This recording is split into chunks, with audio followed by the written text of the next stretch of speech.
Good afternoon. My topic is deep vein thrombosis.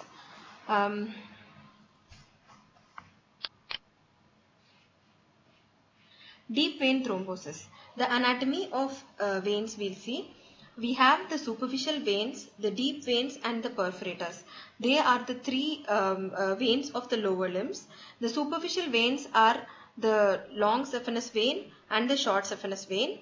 The deep veins are the tibial vein, the popliteal vein and the femoral vein, which are known as the conduit of veins, and the perforators, which joins the superficial veins with the deep veins. So when we go to the deep vein, the lower leg, there are three pairs of deep veins. The anterior tibial vein draining to the dorsum of the foot, the posterior tibial vein draining medial aspect of the foot, and peroneal vein draining to the lateral aspect of the foot. Just below the knee, all the deep vein, they join together to become the large popliteal vein. And in the proximal thigh, we have the femoral vein. The deep femoral vein and the femoral vein join together to form the common femoral vein, which passes upward and form the iliac veins. So these are the anatomy of the deep vein. So deep vein thrombosis. What is the meaning of deep vein thrombosis? The thrombus formation, the clot formation in the veins is known, in the deep veins is known as deep vein thrombosis. It is also known as phlebothrombosis. So how does it cause? It leads to pulmonary embolism and sudden death. What happens when there is a clot formation in the deep vein? Actually, the blood flows from the periphery to the center through the veins. So when there is a clot in the veins, what happens? The blood doesn't flow from the limbs to the heart.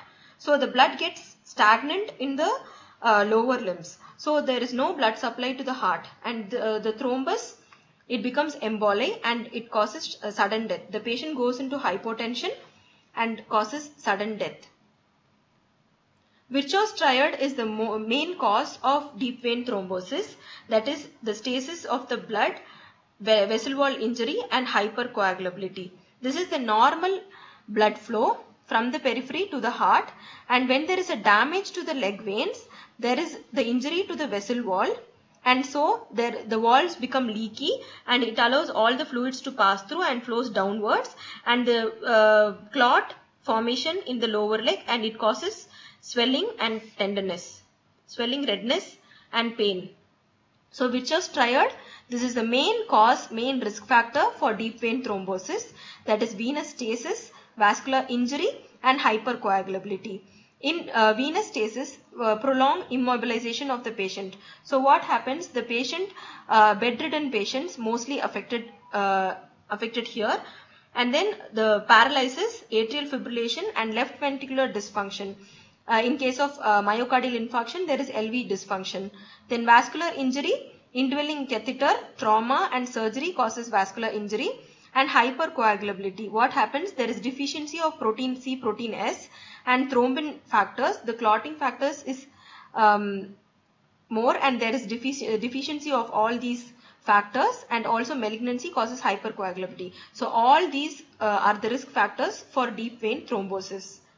Now these are the causes of deep vein thrombosis: following childbirth, trauma to the legs and ankle and thigh, which causes vessel wall injury, muscular violences and immobility, bedridden patients and travelers thrombosis, who travels in the air for a long time, obesity and pregnancy, puerperium and OCPs. OCP, it causes deep vein thrombosis, since when we consume OCP, progesterone only pills, it increases the estrogen secretion. So estrogen has the ability to produce clots. So this is the function of the estrogen. So when estrogen increases, the clot formation is easier. So deep vein thrombosis occurs. Postoperative thrombosis after pancreatic surgeries, gynecological surgeries, after 3 days after post-op period, the thrombosis occurs. Then spontaneous thrombosis, it occurs in malignancies and neoplasms. Axillary vein thrombosis, this is the rare case in upper limb thrombosis, where the thrombus occurs in the axillary vein. In case of radiotherapy of the axillary lymph nodes, axillary vein thrombosis occurs. Over here, In case of thoracic inlet syndrome, there is a compression in the subclavian vein which causes axillary vein. It is also a risk factor for axillary vein thrombosis.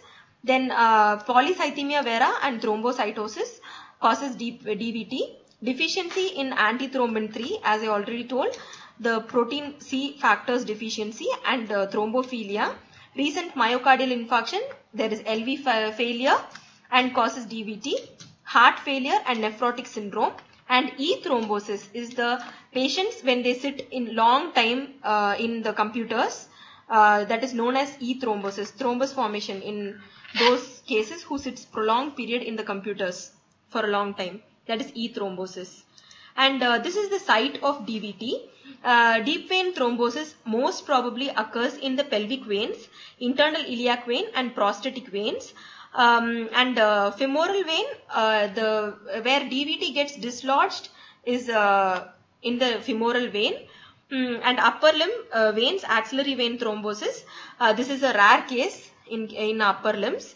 This is the normal anatomy of deep veins, and this is the thrombosed vein. Here it is edematous, and redness and swelling also occurs in the lower limbs. Signs of DVT. This is a clinical condition. We have 5 signs. Phlegmasia alba dolens, Phlegmasia carula dolens. In Phlegmasia alba dolens, what happens? The patient, the lymphangitis, congestion and edema of the lower limb. When there is a block in the femoral vein, there is a clot. So there is congestion and lymphangitis and edema in the lower limbs. So lower limb occurs white in color and it becomes pale, and that is Phlegmasia alba dolens. And Phlegmasia carula dolens, it is blue leg. When there is a clot in the popliteal vein, this causes infarction and gangrene to the lower limb, and that is blue leg. And the next sign is positive hormone sign.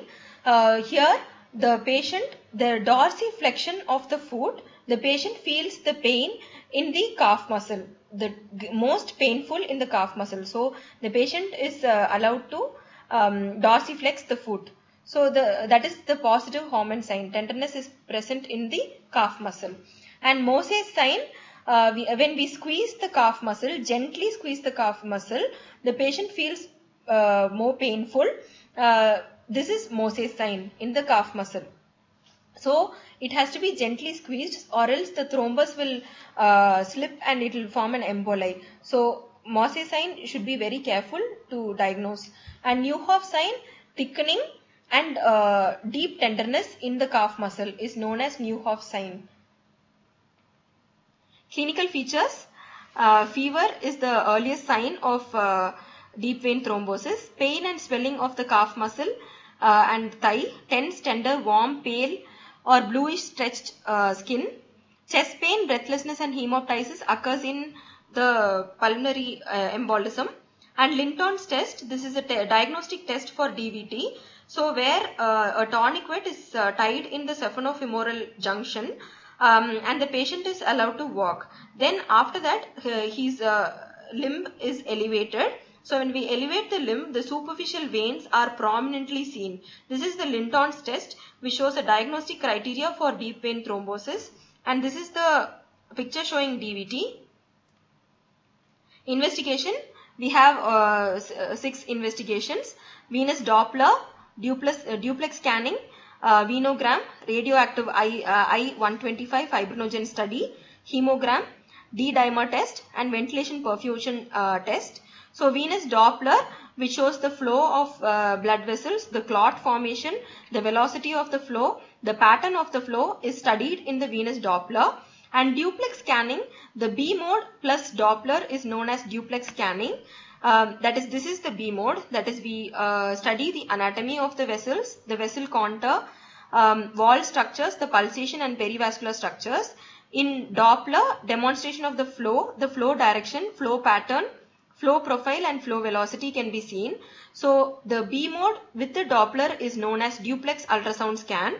This is the scan which we do most probably for DVT. And venogram, a contrast dye is injected into the veins and the picture is taken. This is the picture of DVT where a catheter is through this catheter the contrast dye is injected and the image is taken. This is the image of the venogram showing the DVT. And we have radioactive I-125 fibrinogen study.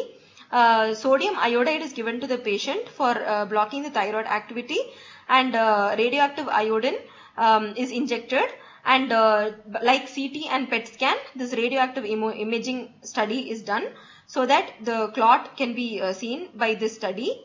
Hemogram to know the platelet distribution factor, platelet study to know the mean platelet volume and platelet distribution width will be more in case of deep vein thrombosis. So this can be studied by hemogram. And D-dimer test, it is also a diagnostic study for fibrinogen degradation study, and ventilation perfusion scanning for mismatch studies can be done. This is the deep vein thrombosis, the picture showing DVT. Here the thrombus, and this is the artery, this is the vein, and here is the clot. This is a duplex ultrasound scan. This is the method which they do scan, and this is the ultrasound picture image showing the this is the artery and this is the vein. Here there is the vein is compressed, compressibility of the femoral vein. Over here this is the thrombus formation, this is the vein, this is the artery, and here is the clot formation picture, and here the vein is compressed. So minimal compression of the femoral vein is shown, and this is a Doppler showing DVT. This is the catheter, venogram.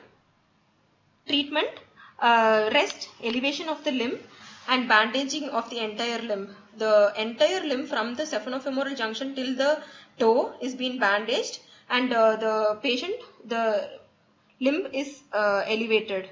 So patient has to be in long rest. Then anticoagulants like heparin and warfarin. So for fixed thrombosis, when the thrombus is fixed, high molecular weight heparin 25,000 units for 7 days followed by warfarin for 3 to 6 months is given to the patient. And low molecular weight heparin can also be preferred in case of deep vein thrombosis.